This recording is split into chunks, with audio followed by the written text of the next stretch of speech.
Okay, ladies and gentlemen, this is sort of a supplementary video that goes along with photosynthesis.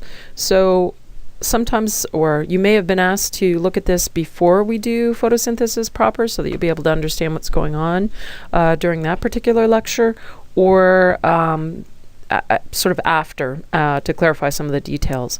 So this PowerPoint is about the photosystems and about cyclic and non-cyclic electron flow in photosynthesis. So as an overview, just in case you haven't done that part yet, photosynthesis can be broken into two major parts. The first one is what we call often the light reaction, which is a little bit like the, well, or a lot like the electron transport chain that we saw in cellular respiration. And the second part of photosynthesis is sometimes called the dark reaction, although please note it mostly occurs in the light because it requires products of the light reactions to occur. And it's, I guess, called the dark reaction in contrast, and because light is not physically required for that particular reaction to occur. But again, it won't occur unless we have the products from the light reaction to support it. So the light reaction is, again, is very much like the electron transport chain in cellular respiration. So a lot of the things that you're going to see a little bit later on in this particular video are going to look very similar to things that you saw before. But there's a couple of little things that are different, and one of those things is the idea of a photosystem, because in cellular respiration our energy was coming from glucose. Here in the plants we need to have some sort of setup that's going to allow us to harness the energy from the sun, which of course we cannot do.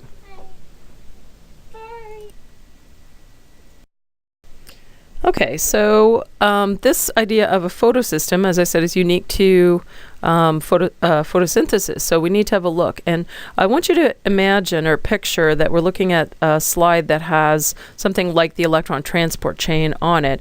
And one of those blobs, one of those protein blobs in the membrane, and the membrane this time are not mitochondrial membrane, but thylakoid membranes inside of the chloroplast itself, but still a membrane. And imagine that membrane with blobs of protein in it, just like we saw with the electron transport chain, and that in some of the blobs, two in fact, there's something called a photosystem. So one, instead of having like NADH dehydrogenase, we would have one of our components being a photosystem. So what we're going to look at is a little bit more about what a photosystem is. So as light is absorbed into the plant, there's a whole bunch of pigments, and pigments you learned a little bit about in grade 10. Pigments are able to absorb certain wavelengths of light, and they reflect other wavelengths of light. So they're very good at handling light. Chlorophyll is a pigment, the most common plant pigment, and it's very important for the process of photosynthesis. So the pigment doing the absorbing could be chlorophyll, or it could be some accessory pigment. The accessory pigments in plants tend to be sort of in the yellow-orange range, like yellow-orange-red, or we can have some that are more on the blue-purple end of things with sort of green in the middle. So if you think about that with your Roy G. Biv idea, there's pigments here that will reflect certain wavelengths of light and absorb others. So together, all of those different pigments are able to absorb pretty much across the visible spectrum, which is a good thing. So these pigments will absorb the energy from the sun, and they're going to help collect that energy into a reaction center that we're going to be looking at. So this setup with the pigments and reaction center, these are called, and sort of the proteins that go along with them that embed into that membrane are called it's called photosystem. So in a photosystem, we're going to see both what we call an antenna complex, and that was this idea of all those pigments that I just mentioned that are able to absorb some of the energy from the sun, and then a reaction center where all the energy that they've absorbed becomes focused.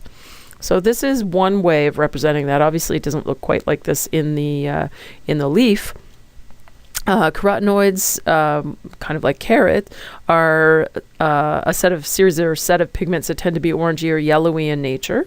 Chlorophyll B and chlorophyll A are both chlorophyll molecules. Chlorophyll A tends to be a little bit more crayon green color, and chlorophyll B tends to be a bit more on the sort of yellowy green side of things, and they're kind of overemphasized, the difference between them here in this little photo. And there are other pigments that aren't shown here. So that would be what we call it our antenna complex. They're like a big antenna absorbing all the light from the sun, all that light energy. And then it will transfer that energy into what is called the reaction center. The reaction center is actually also made of chlorophyll A, sort of like the head chlorophyll A, if you like.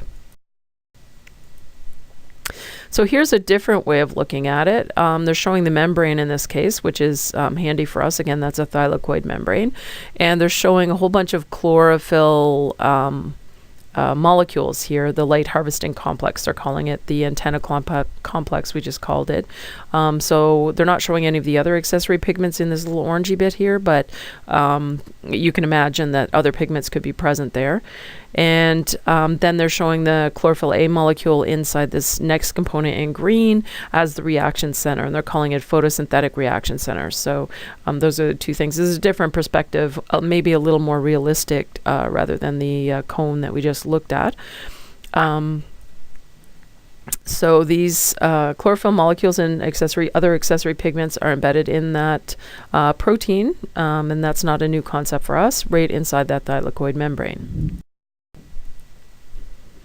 Okay, so the antenna pigments are going to absorb photons of energy, and we'll see in a minute how that energy is absorbed, and then they transfer that energy into the reaction system, and that's what the series of black arrows here is doing, and then the orange arrow into the primary electron acceptor, and we'll have a look at that thing. So all the green stuff here is part of a photosystem, and then the purple thing is sort of the next part in what would be very similar to the electron transport chain.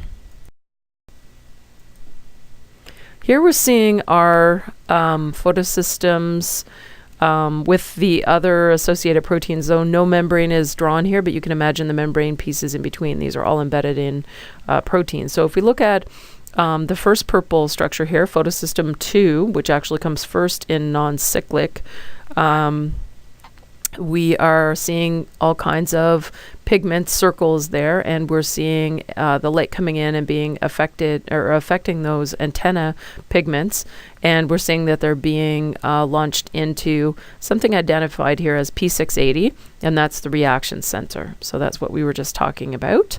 The way that chlorophyll A or any of the other pigments are able to absorb the energy is that the electrons in the structure, the atomic structure of the molecule, are being raised to a higher energy level, and that's how we're absorbing, or the pigments are absorbing that energy.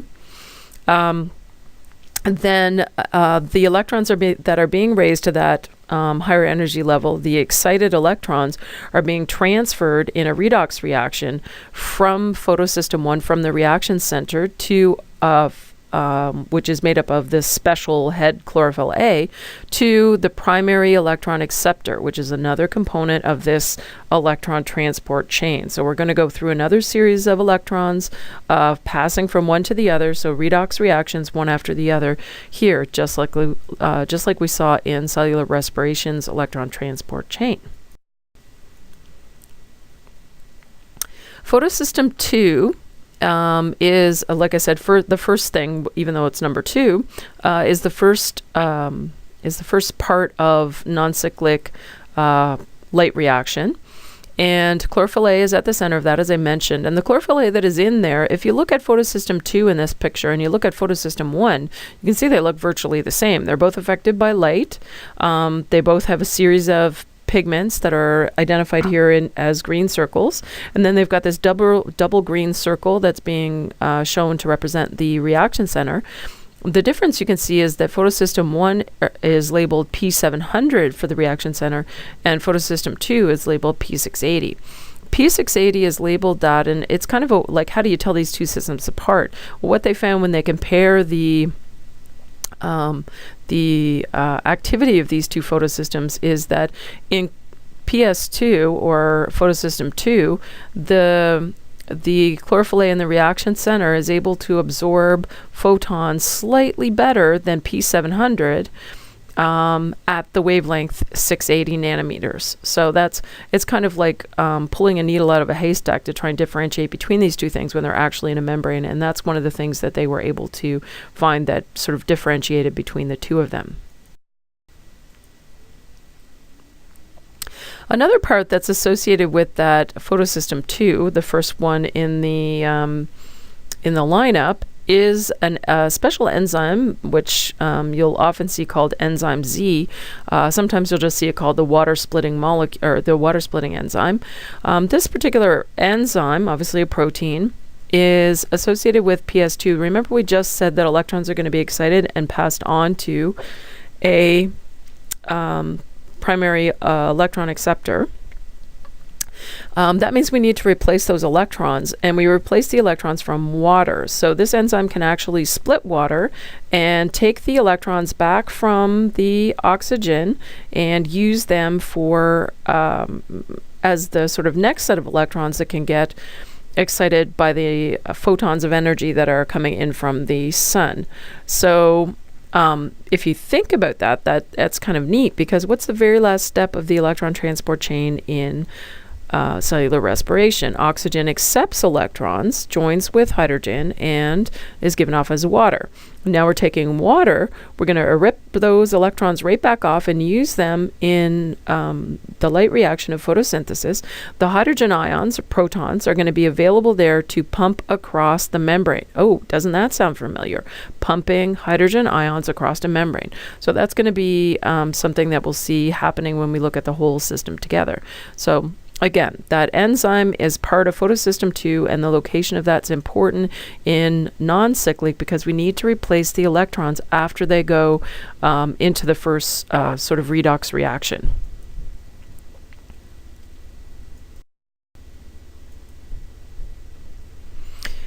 In photosystem 1, and both the photosystems in this particular graphic are colored in green.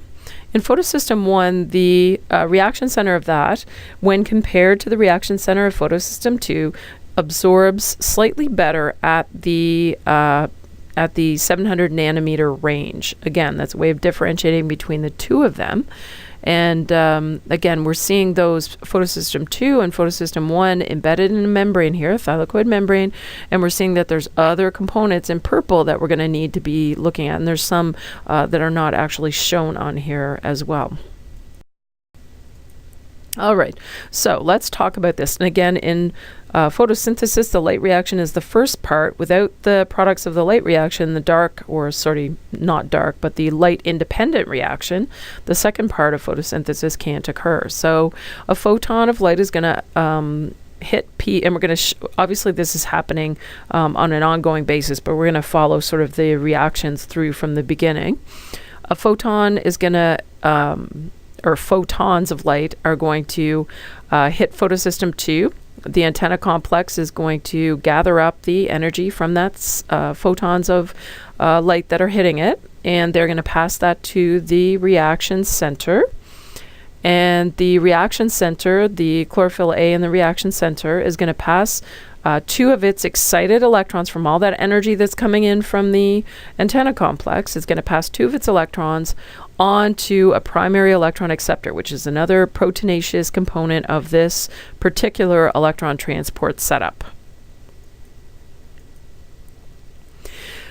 Immediately, there's a need to replace those electrons so that we can utilize the energy as it's coming in, and that Z enzyme is going to split the water molecule, grab the electrons off of the oxygen from the water molecule, and replace the electrons that chlorophyll A in the reaction center just passed on, so that they can in turn become excited and be passed on as well. That leaves us with a couple of hydrogen ions floating around, which we're going to use to pump across the membrane. So the electrons will leave photosystem 2 and move through the components of the electron transport chain. And actually, if you look at these, they look very much, in some cases at least, they look very much like what we saw in cellular respiration in that electron transport chain, where we had cytochrome complexes and so on. And the setup is the same. The components, as we're carried along here, are more and more electronegative, which is going to help with that cascade of redox reactions that are going to occur. And just like we had with cellular respiration, we're going to have some pumping of hydrogen. The electron, as the electrons cascade through here, we trigger some pumps. The hydrogen ions, those protons, are going to be pumped from the stromal side of the thylakoid to the lumen side. And the stroma, the chloroplast stroma, is sort of outside of the thylakoid membrane, and then the lumen is the space inside. So in order to have a concentration gradient, we have to have a little space to make that gradient occur. So that should make sense to you.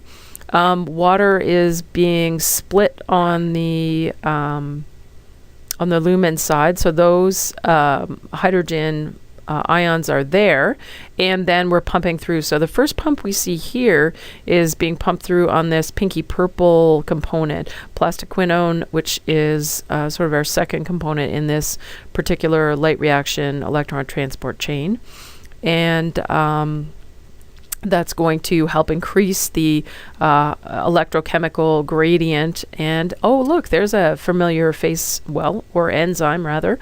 To us, we see that there is some ATP synthase. So we can already sort of apply what we know from cellular respiration and see that hydrogen is going to diffuse across the ATP synthase, and ATP is going to be made. In this case, we don't call it by oxidative phosphorylation because we're not dumping those electrons onto oxygen, we're ripping them off. In this case, we're going to call it photophosphorylation because the initial energy didn't come from glucose. In fact, the original energy came from light. And in this case, something that's a little bit different, the electrons that are cascading through actually get another little photon boost as they pass through photosystem 2. So you can see they go from photosystem 1 on the far left through some components, through a series of redox reactions. Hydrogen is pumped across to the lumen side. The original hydrogen from the water is still there, helping to increase the concentration gradient. As the electrons enter photosystem 1, the light energy that's captured there in the same way it was in photosystem 2 through the antenna complex passed to the chlorophyll A, special chlorophyll A center, the reaction center, and given some extra energy that way. The electrons will pass from photosystem 1 and they'll be used to reduce NADP, which is very much like NAD from cellular respiration, but NADP to NADPH. So this NADP is another electron carrier, just that it happens to be used for photosynthesis, not for respiration, but it's going to do the same thing. It's going to carry electrons where we need it. So in this case, our electron transport chain isn't dumping the electrons as waste. In this case, it's using it to reduce a component that we're going to need to make our sugar back, which is going to happen in the light independent, or the second phase of photosynthesis.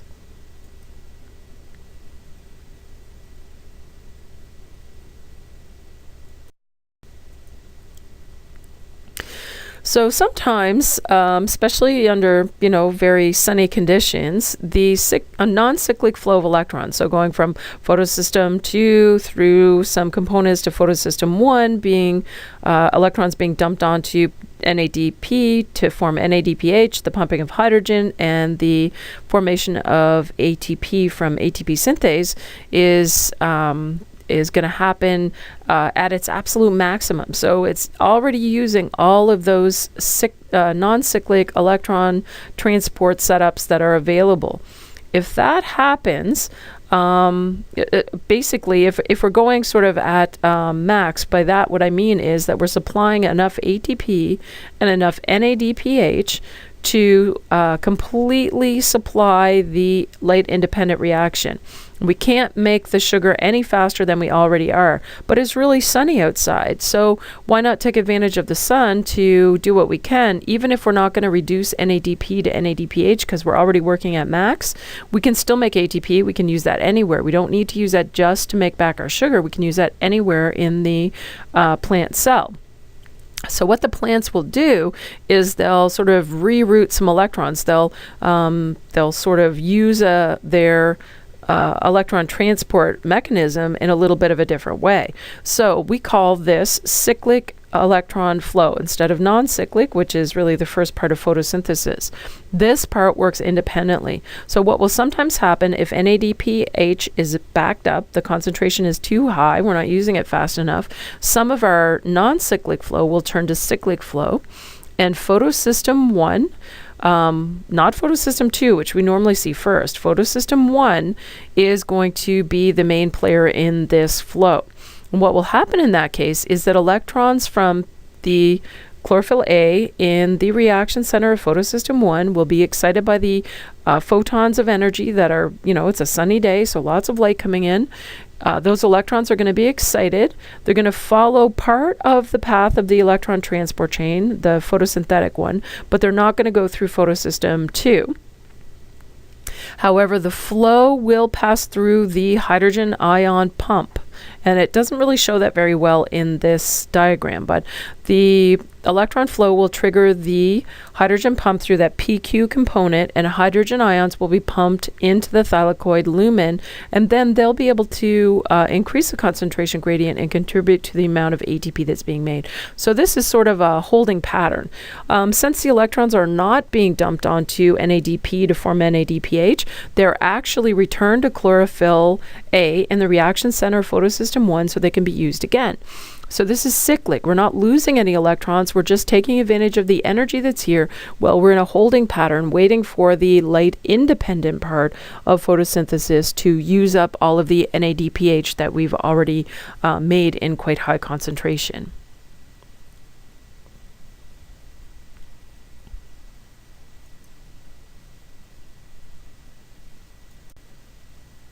So that's the end of this sort of supplemental information to our photosynthesis. Have a look at this and make note of any questions that you might have to raise in class on the day that this is assigned.